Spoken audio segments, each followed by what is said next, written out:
Srimad Bhagavatam review class. We'll begin with our prayers.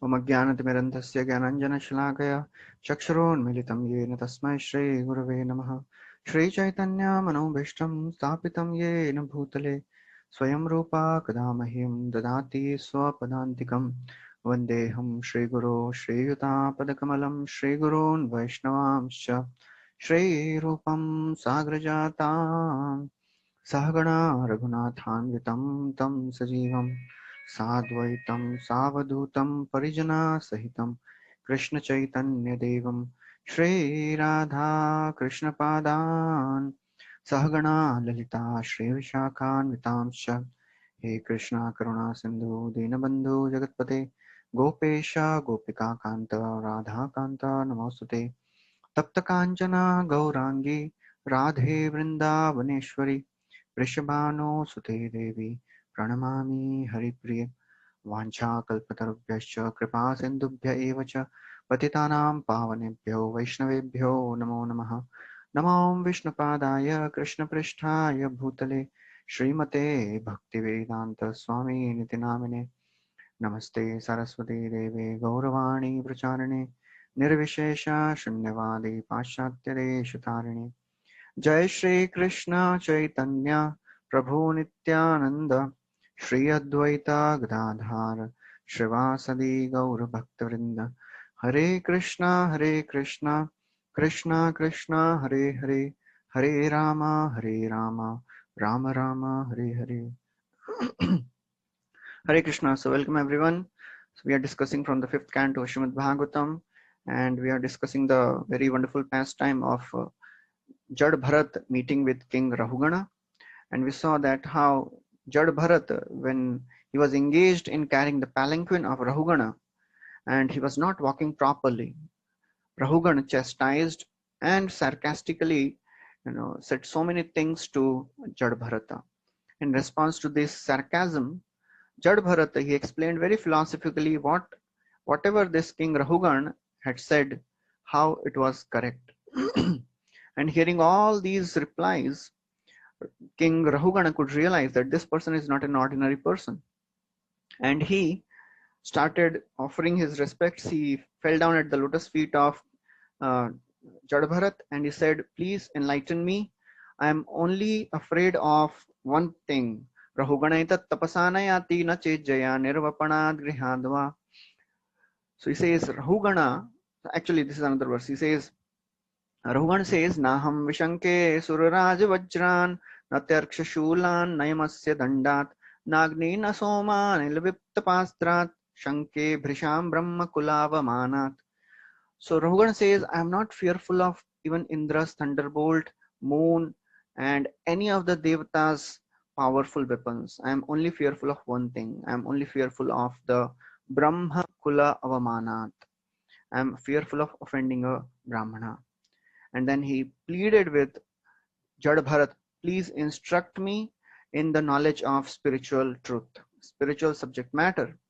And in response to that, King Jad Bharat, he started explaining a wonderful allegorical story.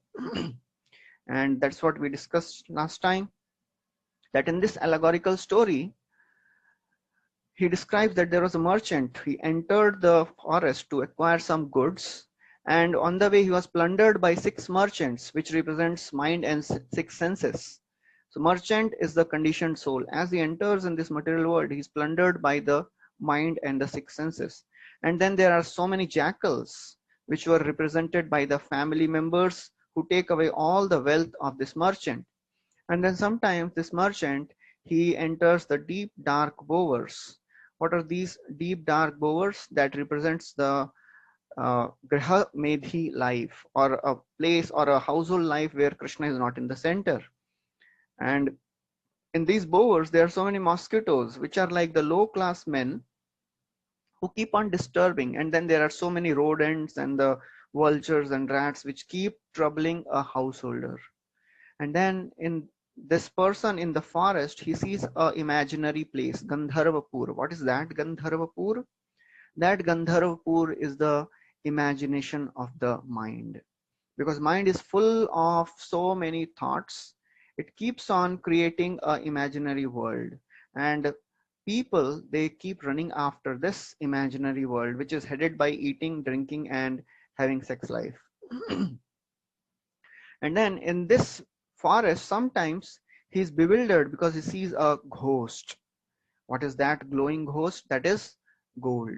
People in this world, they keep running after getting more and more money and wealth, which is represented by gold.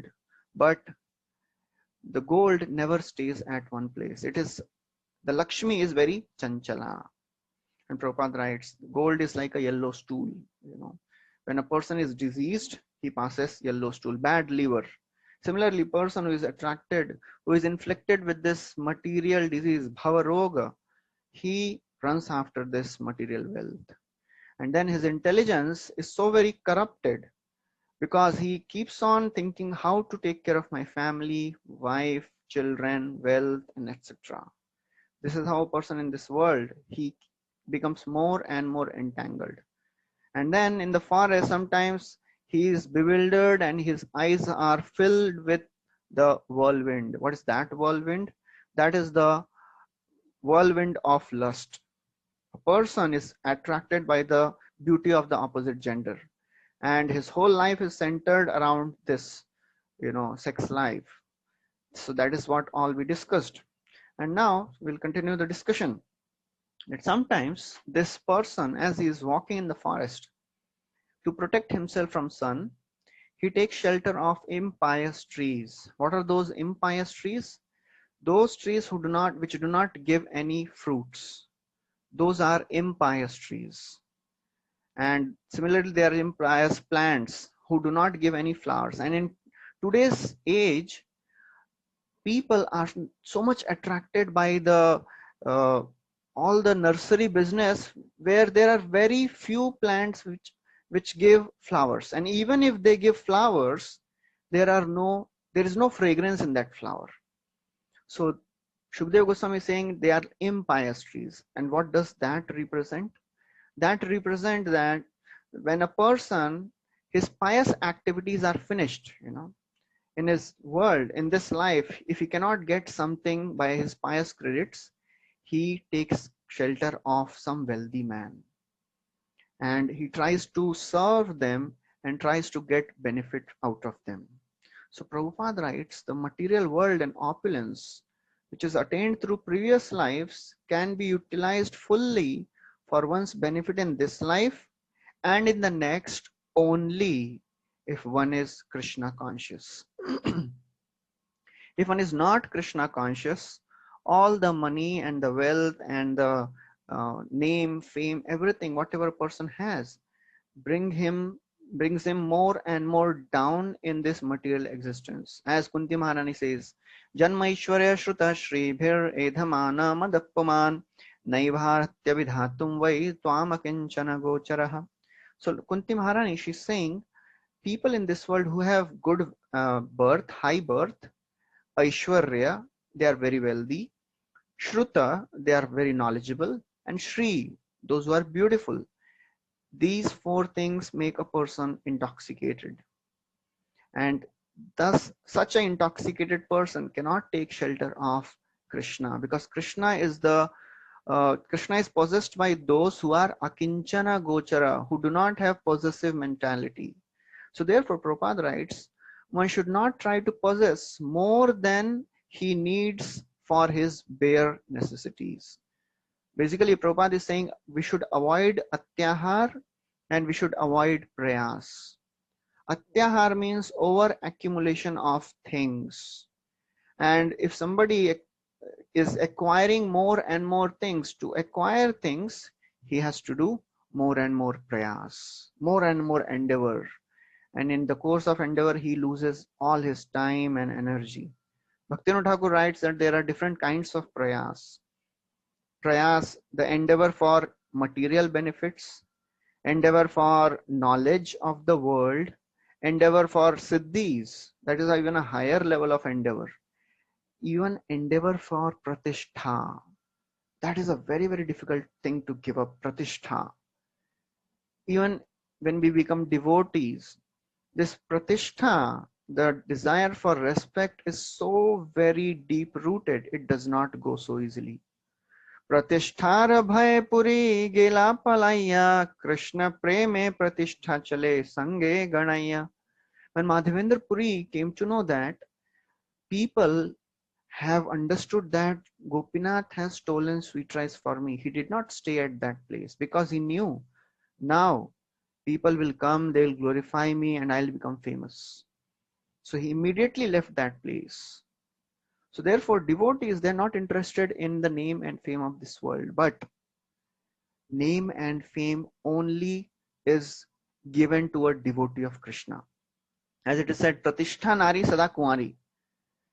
All the materialistic people, they want Pratishtha. Pratishtha do not go towards them. Devotee does not want Pratishtha, but Pratishtha follows a devotee. Wherever a devotee is, Pratishtha will be there. Devotee is famous always. So therefore, Prabhupada writes, one should not be endeavoring for more than required. And then this person in the forest, he sometimes jumps in a river which is very shallow, and as a result of that, his head is broken, he gets hurt. And what does this mean?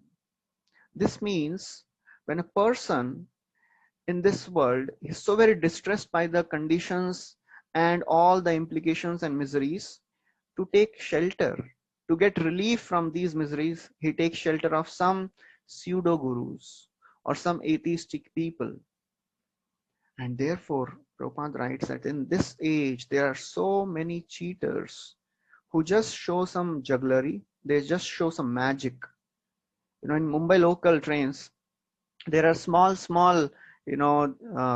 posters which are put, which claim that you do this, you come to this person and your problems will be solved in a few hours. This is all bogus thing which is going on, and people, they want some cheap relief, they want to get relieved from their miseries, so they take shelter of these people. Prabhupada writes, one should approach a guru who knows the art of extinguishing the fire of the material existence. That is a real purpose of taking shelter of guru. People in this world, they show so many magic tricks. They may create some gold or some ashes. Prabhupada would say, somebody went to Prabhupada and said, Swamiji, this person is God. So Prabhupada asked, why do you say so? So he said, Swamiji, this person can create gold. So Prabhupada said, if this person has created little gold, then, and you are accepting him as God, Krishna has created whole gold mines. Why not worship him? So therefore, in this world, there is no dearth of people who claim themselves to be God.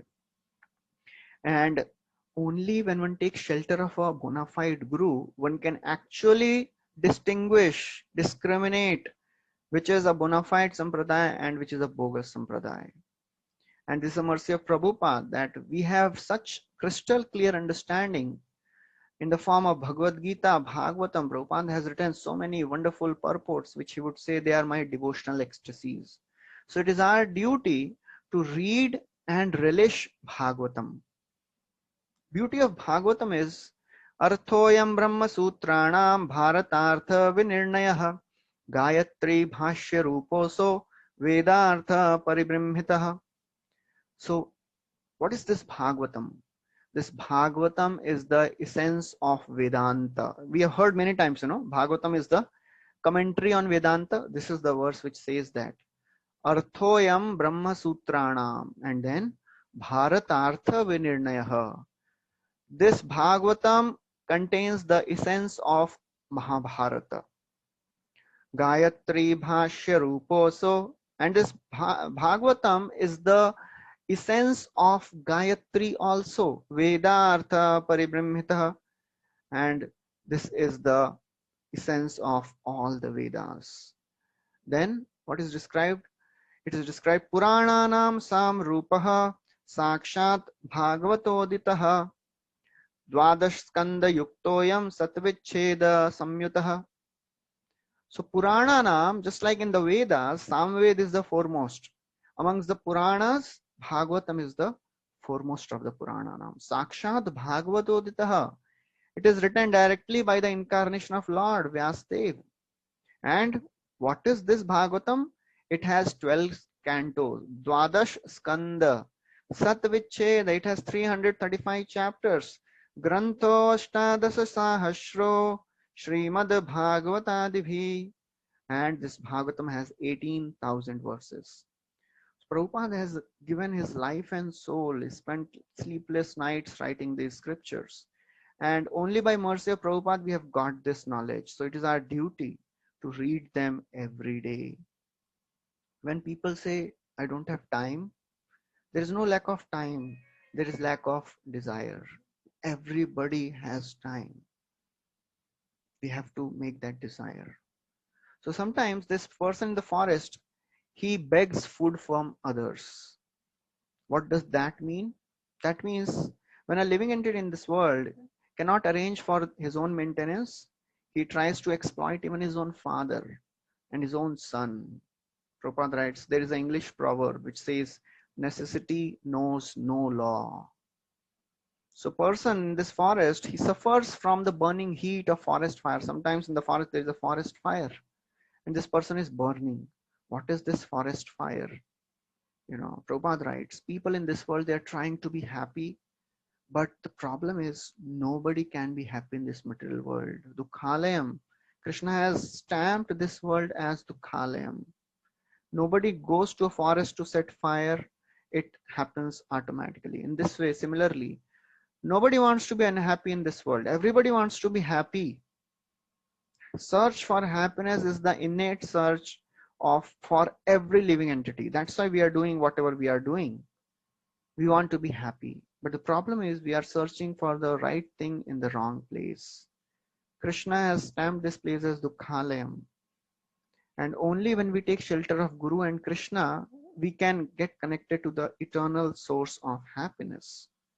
So what is this forest fire? Shukadeva Goswami describes that this family life, when a person is a householder, there are many unavoidable circumstances. So many things keep coming up, and the desires of relatives, desires of children, he had to fulfill, and he is burning in that fire. He is either hankering or lamenting. Oh, I wish I could fulfill the desire of my children, my wife, my relatives, or I wish I could fulfill my desires. But he cannot do many times. And even if he gets to fulfill the desires, the happiness does not last for long. So therefore, Prabhupada writes that in this forest, there is only one thing which can extinguish this forest fire. That is a rain cloud. And he quotes this Guru Ashtakam verse, Samsara Dava Nalalidha Loka Tranaya Karunya Ghana Ghanatvam. In this forest, sometimes this merchant, he becomes very sad because all his wealth is plundered by yakshas. What are these yakshas? These yakshas, Shukadeva Goswami says, they are like government officials. They tax a person so much that he is left with a very little amount of money. And then this person becomes very, very sad. And Prabhupada writes that in the 12th canto of Bhagavatam, it is said that the government politicians, they will become the plunderers of the wealth. Vinangshanti durbhiksha karapiditaha.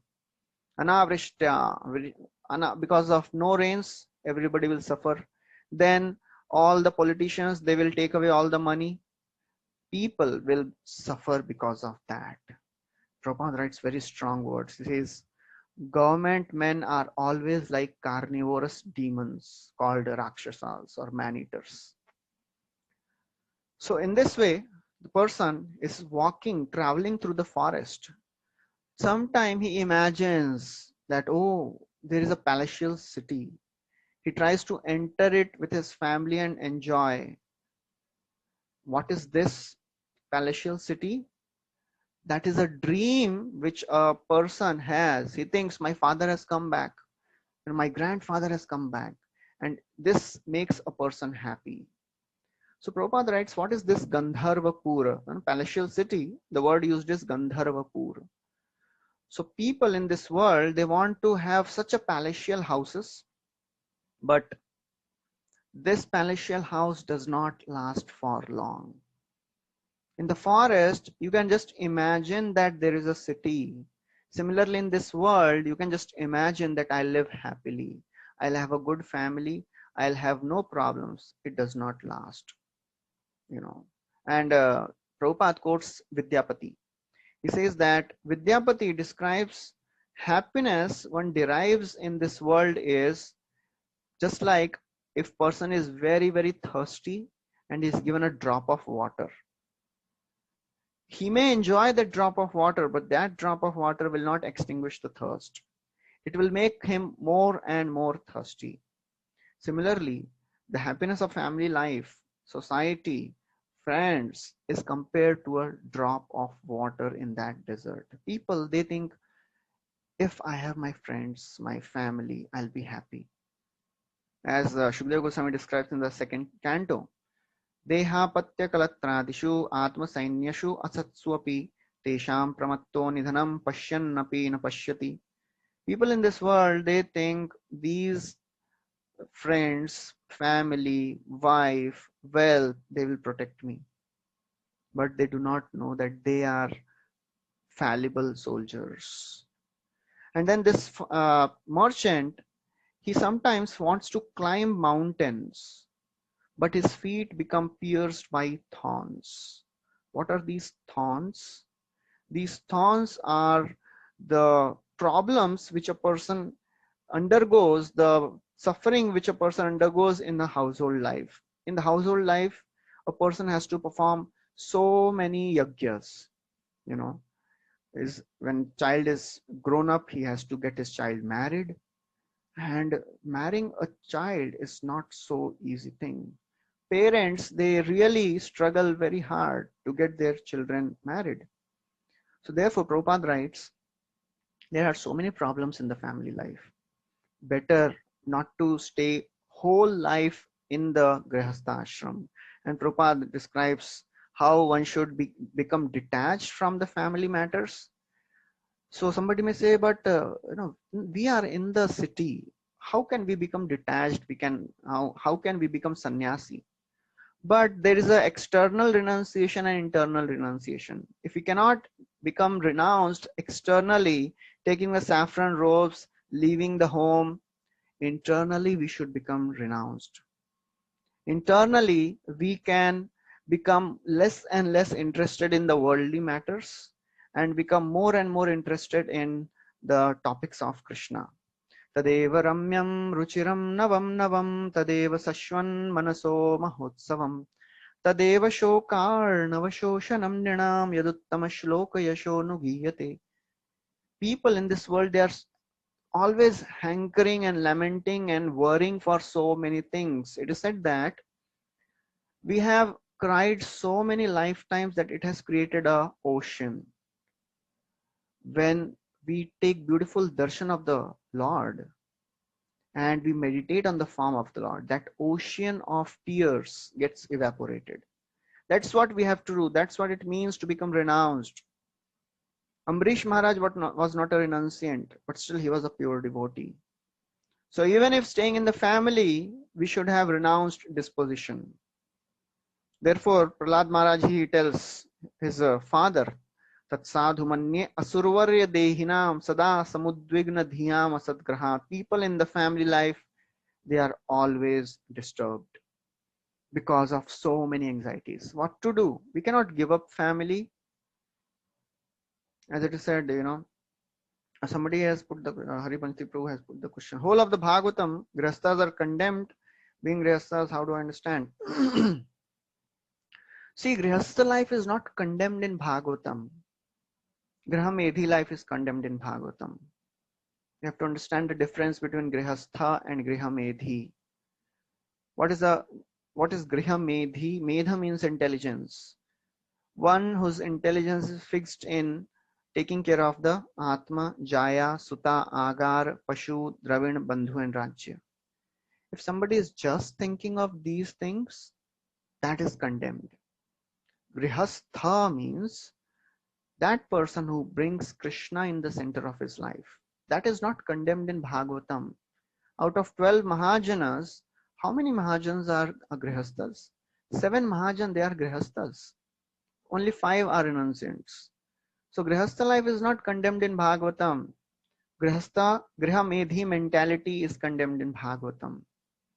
So while staying in the family, one can be a renunciant by mood, by consciousness. It is not necessary that only a person who is a renunciant can go back to spiritual world. No. There are grihasthas who have such renounced disposition. They are much more advanced even than the ordinary renunciants. So therefore, Prabhupada writes that at present, no one can perform proper sacrifice. No one can even afford to pay at the marriage ceremony. Therefore, householders are very distressed. And then he says, in Grihastha ashrama, one has to accept invitations from so many relatives, friends, and there are chances that one becomes captivated by the glamour of the outside world. Therefore, it is very, very important that we keep on hearing Bhagavatam, keep on cultivating the mood of renunciation. Because if we are attracted by the extravagant things of the outside world, the glamour of the outside world, then we'll develop a desire to get all that. And for that, we have to work more and more. And then there's a whole process which is called work, watch, and shop. People in the world, they are working so very hard to get money. Then after working, they come home, they watch television, and all the ads are there. They get attracted, they want to buy it, they go and do the shopping, and all the money is gone. Again, they go to work, and the cycle continues. This is like the thorns. It keeps troubling, because unless the desire is not gone, people will keep on working, trying to enjoy. So therefore, this merchant, when he tries to climb the mountain, he suffers because he is pricked and pierced by the thorns. And then sometimes he is overwhelmed by hunger, and in that hunger, he becomes even angry at his own family members. And Prabhupada writes that in this verse, 8th verse, there is a line which is used, Kautumbika krudhyanti vai janaya. That means because the father, he is unable to maintain his family, he wants to maintain his family, but he cannot do so. So mentally he becomes so very distressed that he starts chastising his own family members. And then this merchant, sometimes he is swallowed by python, and then because of the swallowing by python, he loses his consciousness. What is this python? Shukdev Goswami describes, when people, they sleep, they remain in darkness of ignorance. This ignorance is the python, which devours the material, the spiritual consciousness of a person. Maya Devi is such a wonderful, person. She knows how to get a person entrapped in this material world. She will slap from one hand. She will slap, and with other hand she will caress. Don't worry, things are not so bad. This world is not such a bad place. Continue staying. So that's how we have to be very, very careful. Till the time we are covered by these modes of ignorance, till the time our knowledge is covered, we will keep on falling more and more in this material world. And then sometimes in the forest, there are poisonous snakes which may bite him. Sorry. Yeah. And sometimes he falls down in a deep, dark well. And what is that deep, dark well? Shukdev Goswami describes that people, when they are working in this world, generally in this world, people like to have all the nice things. Why? They want to attract people by showing their wealth. People generally think that by seeing my wealth, people will love me. But actually it happens the other way around. The people, they may glorify you for what you have, but inside in the heart they would say, why you have it, I should have it. So instead of getting friends, people, they get enemies.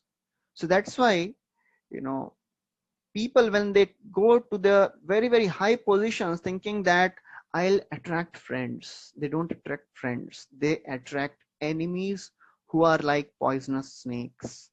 And they are suffering so much because of that, they are not able to sleep also. And then Jadabharat says that this merchant, as he's going in the forest, he goes to take honey from honeybee beehive, but the bees attack this person. What is this honey which a person is hankering for in this world? Prabhupada writes. In human society, those who are not Krishna conscious, in this forest of material life, people, they are only hankering for the honey of sex life. They are not satisfied with one wife. They keep on hankering and going from one wife, woman to another woman, thinking that I'll get happiness, I'll get the honey. Kutrashisha shruti shukha mrigatrishni rupa kvedam kalevaramashesha rujam viroha nirvidyate natu jano yadapiti vidwan kamanalam madhulavai shamayandurapai. Prahlad Maharaj is describing. He says, people in this world, they are hankering for a drop of honey, madhulavai. Kamanalam madhulavai. People are hankering for the drop of happiness in this material world. But this happiness is like a mrigatrishni rupa.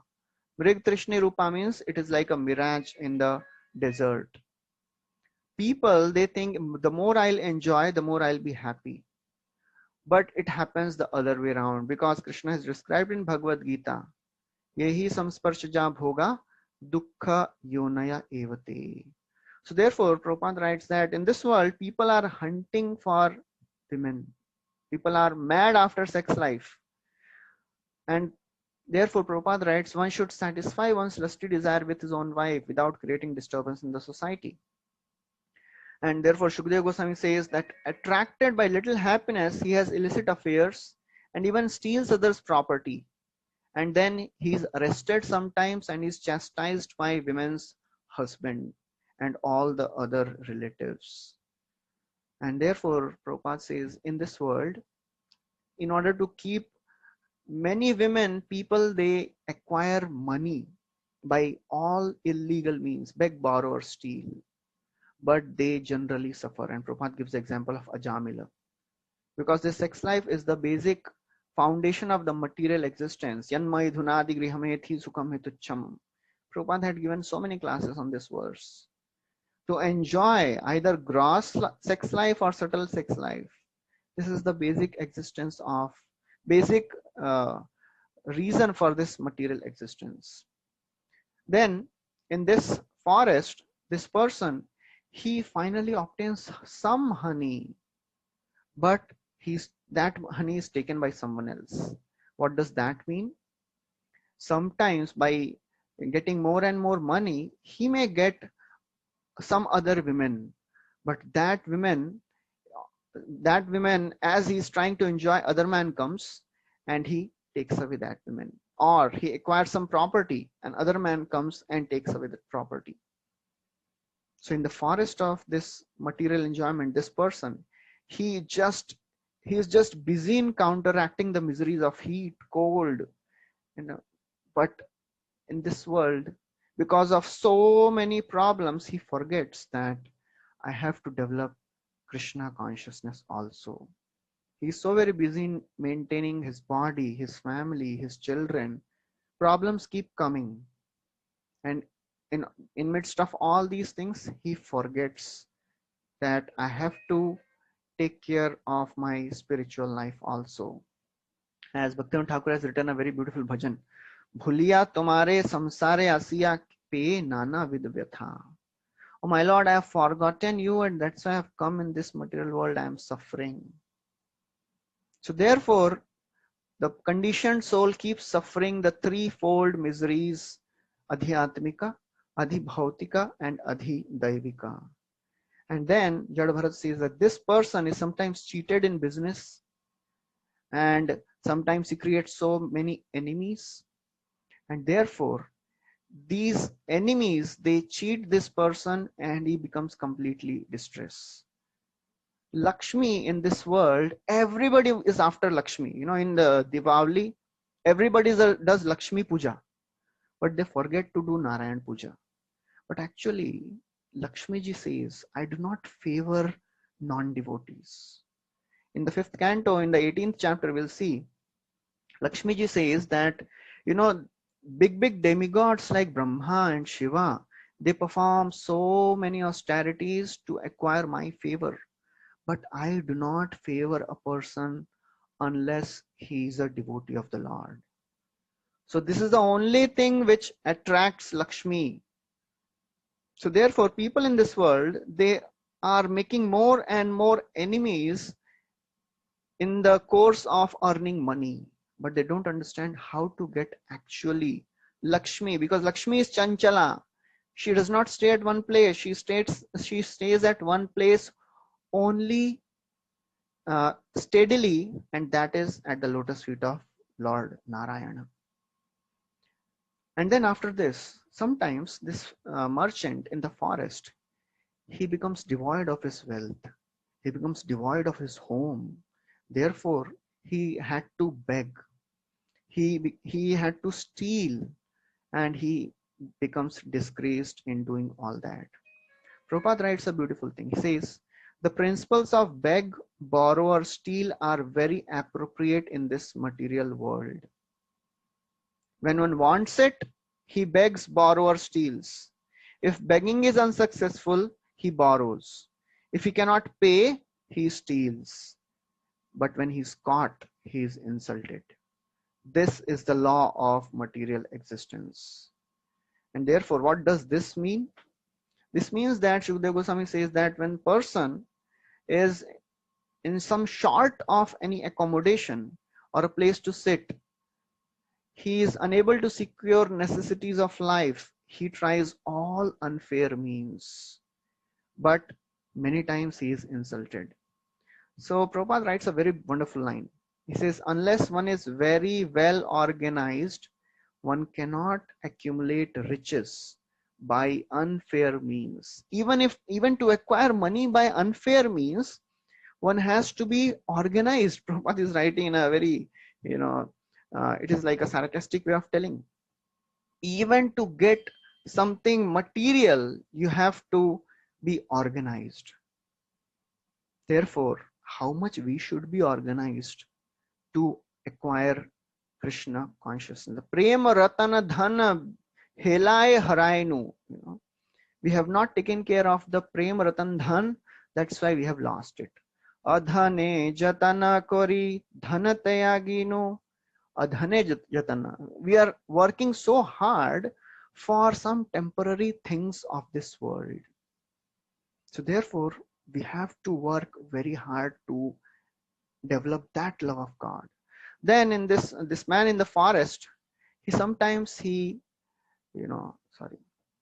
marries, and to maintain husband-wife relationship, he has to work very hard. And therefore, in this path of material existence, Jada Bharat says, sometimes they nearly die because of the scarcity of money. And this is a practical experience in the outside world. People are working so very hard that they don't even get proper rest. People are working from morning to evening and then traveling for hours to go back to their homes, and they become so very tired. What does this mean? Shukadeva Goswami says, although people may be enemies, in order to fulfill their desires, they sometimes marry and later they divorce. So even in the family life, when they want to enjoy, they have to suffer so many difficulties. What are all the difficulties? Happiness, distress, attachment, hate, fear, false prestige, madness, lamentation, all these different problems, they keep coming. And then in this forest of material life, if this merchant frees himself of his position, he again returns home to enjoy sex life. Even if his forest business is over, he returns home to enjoy. And then after the death of his parents, he becomes attached to his newly born children. That is the way of this material existence. When the person is a small child, he likes to play. When he is grown up, he is busy working and acquiring more and more money. And when the person is old, he is busy worrying, as we were discussing, uh, that there is a beautiful irony about this life. When a person is student, he has time, he has energy, but no money. When a person is working, he has energy, he has money, but no time. When a person is old, he has time, he has money, but no energy. This is the irony of life.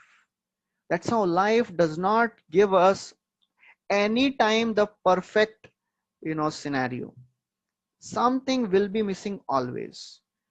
So when his, initial life is gone over, he gets attracted to his children, and then he has to make them grow, then get them married, and in this way he continues to loiter in this forest of material existence. And in all this, he does not show any interest in the spiritual life. Prabhupada tells the story of Kailash, how he was always postponing. And Prahlad Maharaj, he describes 3 verses very succinctly describing the mentality of an attached person. How a person is in a household life, if he is not Krishna conscious, how he gets completely bound up. Katham priyaya anukampitaya sangam rahasyam ruchiramscha mantran suhritsu tatsneha sita shishunam kalaksharanam anurakta chittah. The person, he hears the sweet voice of his wife, he becomes completely attracted. Sangam rahasya ruchiramscha mantran. And when the wife speaks sweet words to her husband in a solitary place, the husband becomes completely attracted. And then children are born. Katham priyaya anukampitaya sangam rahasyam ruchiram shamantran suhritsu tatsneha shita shishunam. Children are born, and then kalaksharanam anurakta chittah. The father gets attracted to broken language of the children. Putran smaramsta duhitra chintaya bhratre swasirva pitarau cha dinau grihan manogyoru parichadamscha vrittescha kulya pashubhritya vargan. He remembers his son, his daughter, his old parents, his sister, and he just becomes engrossed in the family life. Just like a silkworm weaves a cocoon around itself and dies inside it. A person in the household life weaves this cocoon of material attachments and dies inside that. Does not show any interest in the spiritual life. So therefore, unless one gets association of the devotees of the Lord, it is so very difficult to come out of this entanglement. And therefore, in this forest of material existence, this merchant, what happens to this person? Many leaders, they have conquered enemies, yet out of ignorance, they claim possession over land and lay down their lives by fighting one another. They do not take up the spiritual path. So this is how Jadbharat is now making a general statement. So then after this, he says, this person, he takes shelter of creepers and desires to hear the chirping of the birds in those creepers. What are those creepers? He says, Shukdev Goswami describes, these creepers are the very tender arms of his wife. Embraced in his wife's arms, he loses discrimination and the knowledge of his life's goal and becomes completely captivated by the sweet voice of his wife. And in this purport, Prabhupada writes a wonderful statement. He says, When a conditioned soul is embraced by his wife, he forgets everything about Krishna consciousness. The more he becomes attracted to his wife, the more he becomes implicated in family life. As it is said, Bharya Rupavati Shatru. It is said that if the wife is beautiful, she is an enemy. So, a very strong statement. Why she is an enemy? Because the person will become more and more attached to his wife, and he'll forget about the material, about the spiritual goal. And Prabhupada quotes this Bankim Chandra, a very famous poet. He says that to the eyes of the lover, the beloved is always beautiful, even though ugly. That is called Dev Maya. And then this person in the material, in this forest, he becomes afraid because of he hears the roaring of the lions. And then he makes friends with the cranes, herons, and vultures. Who are these cranes and herons? These are all the bogus sadhus, all the yogis, pseudo incarnations, pretenders, and cheaters. He makes friends with all these because he wants to avoid the lion of death. He thinks, if I take shelter of these people, I'll become immortal. And therefore, Prabhupada writes that a Lord weapon, the Hari Chakra or wheel of time, expands from atomic time up to the lifetime of Brahma, exhausting the lives of all. Fearing the approach of death, he wants to worship someone who can save him from danger. Not caring for the Lord, he takes shelter of the impostors or man-made gods who cannot save him. So therefore, people in this world, they are taking shelter of so many bogus sadhus, gurus, yogis, thinking that they will save me. But actually, they do not save him. People in this world, all the pseudo gurus, they say, just take this mantra, chant this mantra, and give some donation, and you can do anything you want. That's why many people would come to Prabhupada and say, Swamiji, out of these 4 principles, you can just reduce one, and your disciples will increase hundreds of times. But Prabhupada never compromised. So therefore, Prabhupada writes there in this 29th verse purport, only by taking shelter of Krishna one can be saved. Harim virana mritim taranti. Only by taking shelter of Krishna one can cross this ocean of material existence.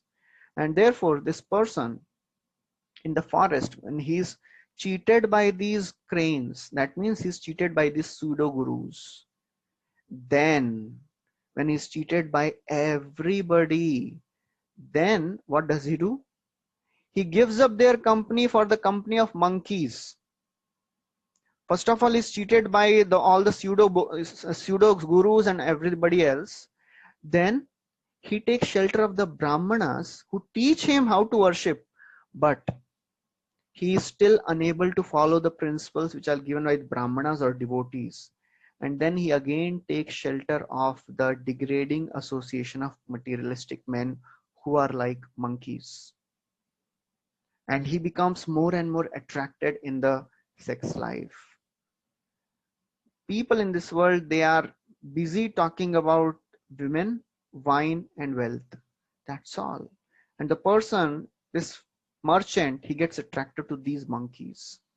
But only if he takes shelter of the saintly people who are friends of all living beings, he can be saved. He attains the path of liberation. Prabhupada writes, one may be frustrated with sense gratification, and by fortune one gets the association of devotees. But because of misfortune, one cannot follow them. So one who does not get association of devotees, he's unfortunate. If he gets association of devotees, he becomes most fortunate. But because of conditionings and anarthas, if we cannot stick to the association of devotees, if we think I was better outside, there are so many rules and regulations I have to follow. There are so many people who are constantly asking me, Arey Prabhuji, you are not coming for program, you are not doing services, You are not doing this, you are not doing that. I am fed up of all these things. I was better early. And he leaves association. He is the most unfortunate person in this world. So therefore, saintly persons, the devotees of the Lord, they are the only hope. And Prabhupada writes, the preachers of Krishna consciousness movement, they are engaged in going from door to door to inform people that they can be relieved from this ocean of material existence. And they carry the order of Chaitanya Mahaprabhu. Mahaprabhu has given, he has told that Bharat Bhumi te Manushya Janma Hoila Jar, Janma Sarthak Kari Kar Paropakar. And that's why it's the duty of every person in Krishna consciousness movement that we have to become preachers of this message. You know, nobody can say I cannot preach. We have heard enough, you know. We have heard for hours and hours of lectures. So nobody can say, no, I cannot preach. I don't know how to speak. You know, there are only few devotees in this world. If you take an overall count of the devotees who are connected to Krishna consciousness movement, it will not come even a lakhs. Those who are actually initiated. So there is dearth of preachers. So we have to take to this preaching business. This is our family business, book distribution and preaching. So therefore, when this person in the forest, he is jumping from like monkey from one branch to another, but he does not have any profit but sex life. This is the only profit which a materialistic person has. That is the only honey which he gets in this material world. And therefore, what is this one branch to another branch? That is a transmigration. The conditioned soul keeps transmigrating from one life to another, one body to another. Only thing which attracts a conditioned soul is enjoyment with opposite sex. And therefore, he becomes attached to this family life. And Prabhupada writes a very, interesting purport. He says people who are materialistic, they are like monkeys. And sometimes the monkeys are captured by hunters. And these hunters, they sell the body of the monkeys to the doctors so that the glands, the sex glands of the monkeys are removed for the benefit of another monkey. So all this is going on in the name of economic development and improved sex life. So Prabhupada would say one monkey has to suffer so that other monkey can enjoy. So that is what is going on in this world. And then this person, this merchant in the forest, he falls into a mountain cave because he is not paying attention. And there he becomes afraid of an elephant. And he remains stranded and he stays there for a long, long time. What is this cave? This is the cave of ignorance. And because of this, ignorance, he falls down in this death. And then in the cave, he takes shelter of so many fruitive activities so that he may be elevated to the upper planetary systems. So that's how this whole life is going on. He goes on perpetually up and down. Brahmanda Brahmite. He keeps on going. Abrahma Bhuvana Loka Punaravartino Arjuna. People in this world, living entities in this world, they are constantly wandering from upper planetary systems to the lower planetary systems.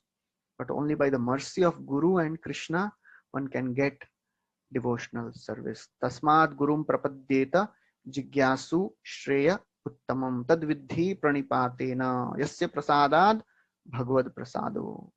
So this is the end of the description of Rahugana, Jad Bharata. And then now Jad Bharat concludes his instructions.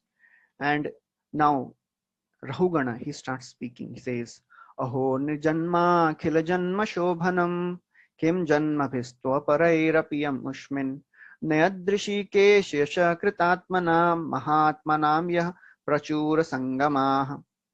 So he says, Human life gives such a wonderful chance to associate with devotees. Now Rahugan is completely overwhelmed by all the knowledge which he got.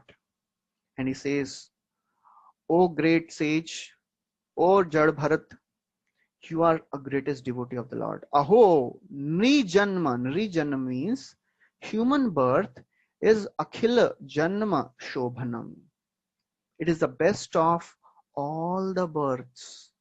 Kim Janma Bhi Tu Aparai. What is the use of any other birth?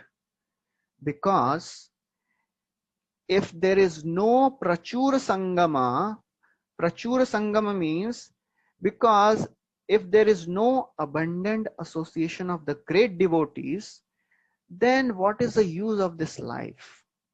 Whole life which is spent in sense gratification is useless. Only purpose of life is Rishikesh Yashah Krita Atmanam. Only purpose of life is to glorify Krishna. Nayatra Vaikuntha Katha Sudhapaga Nasadhavo Bhagavatasadashraya Nayatra Yagyesha Makha Mahotsava Shuresha Loko Pinavaisha Sevyatam.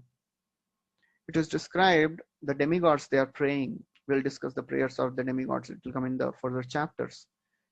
They say wherever Nayatra Vaikuntha Katha, wherever the pastimes of Lord Vaikuntha, Lord Vishnu is not going on, discussion is not going on. Nasadhavo Bhagavatas, wherever there are no devotees.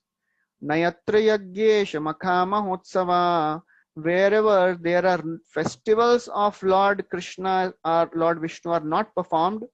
Suresha Loko Pinavaisha Sevyatam. Even if that is a heaven, I do not want to go there.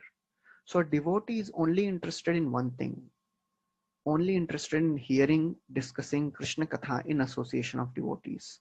Satam prasangam mama viri samvido. Only in association of devotees one can develop taste for holy name. So now Rahugan has said Prachur Sangam, abundant association of devotees is the only means. So Jad Bharat may say, but you have mentioned abundant association. Does that mean little association is useless? He says, no, no, no, no.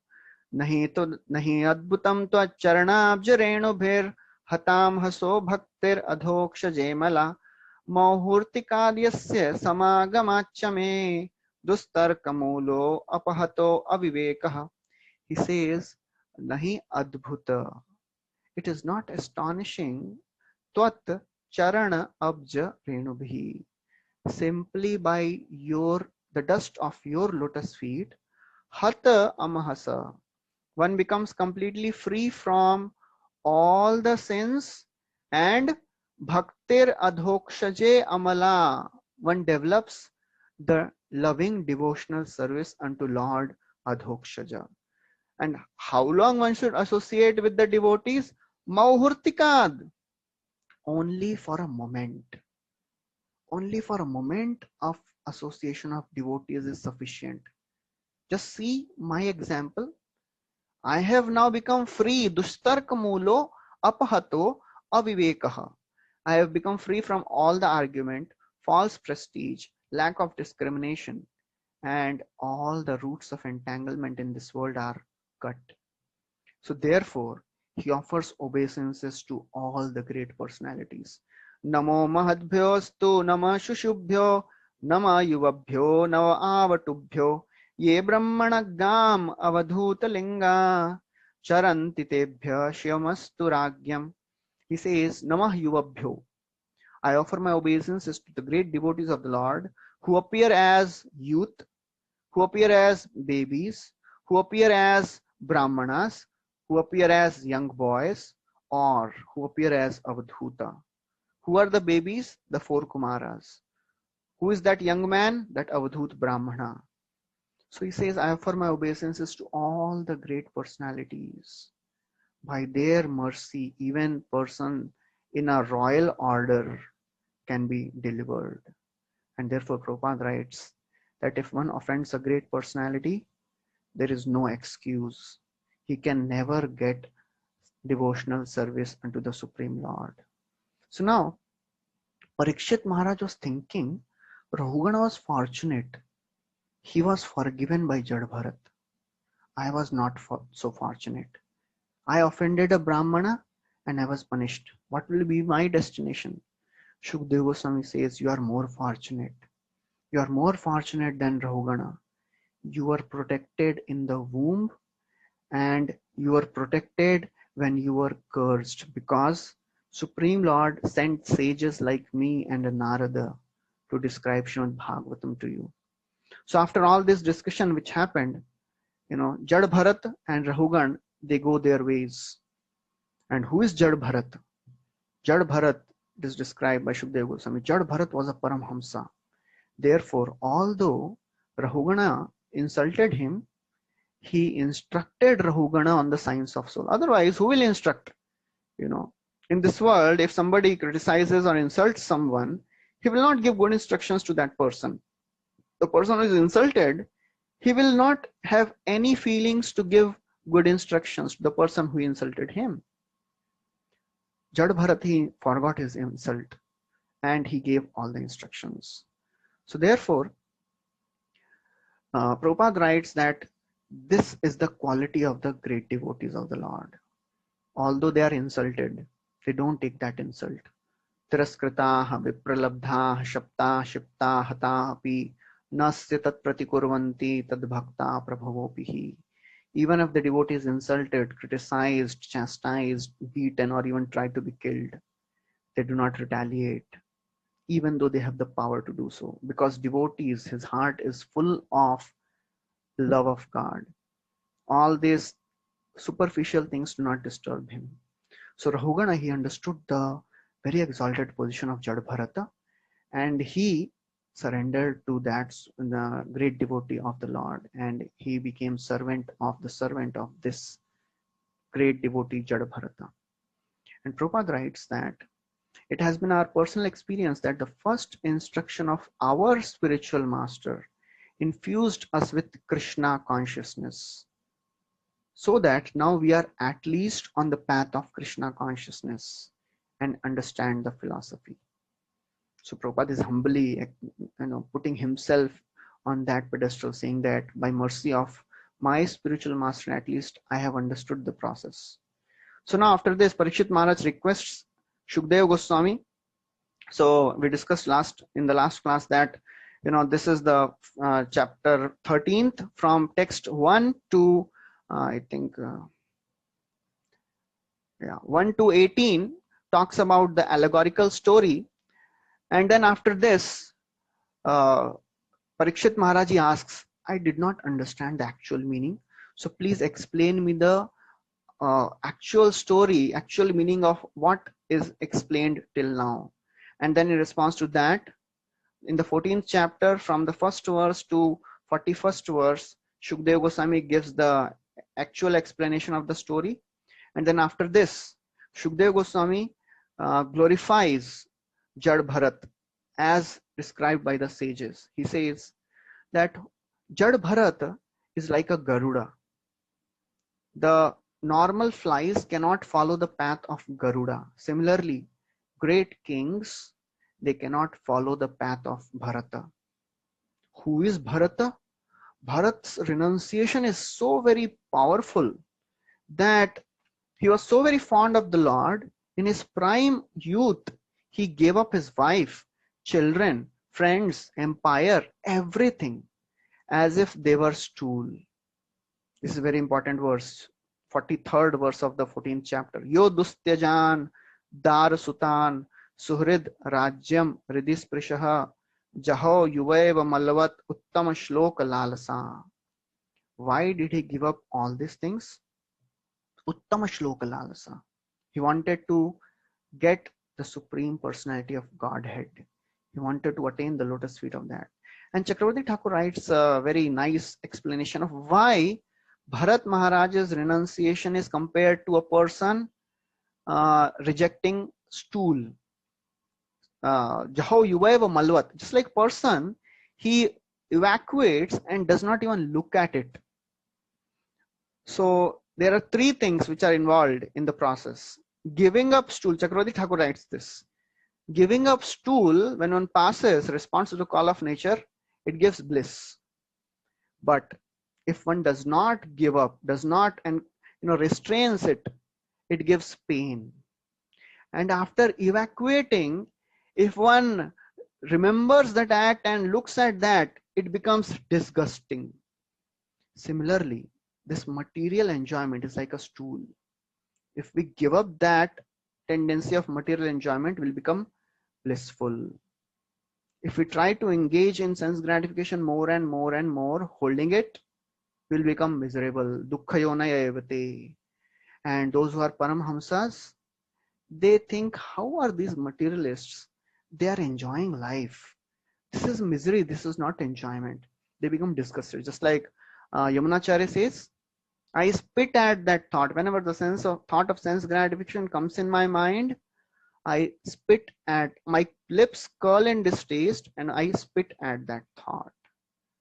So then, Shukdev Goswami says that Jada Bharat, you are such a great ruler. Land, sons, relatives are so very difficult to give up. But Bharat Maharaj, he gave up all that. He did not desire any of that. That is the glory of a devotee. Materialistic people, they are attracted by all these possessions.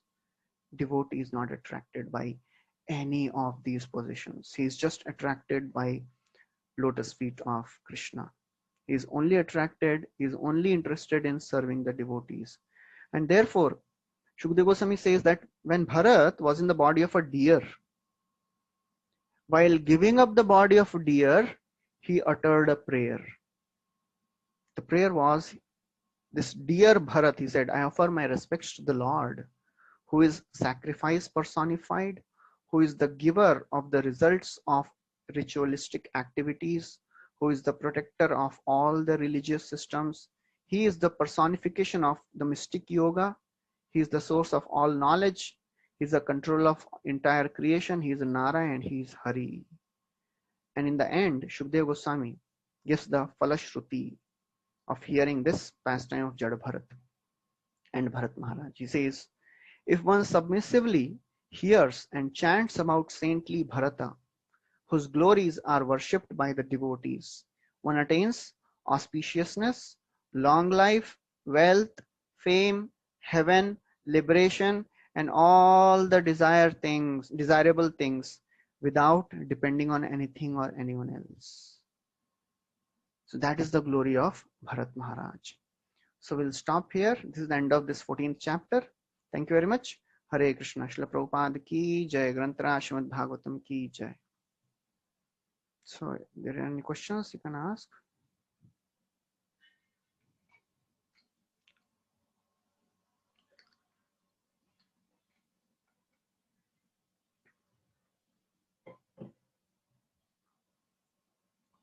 Pratishtha is not good for a devotee, although we understand that we are not worthy of it.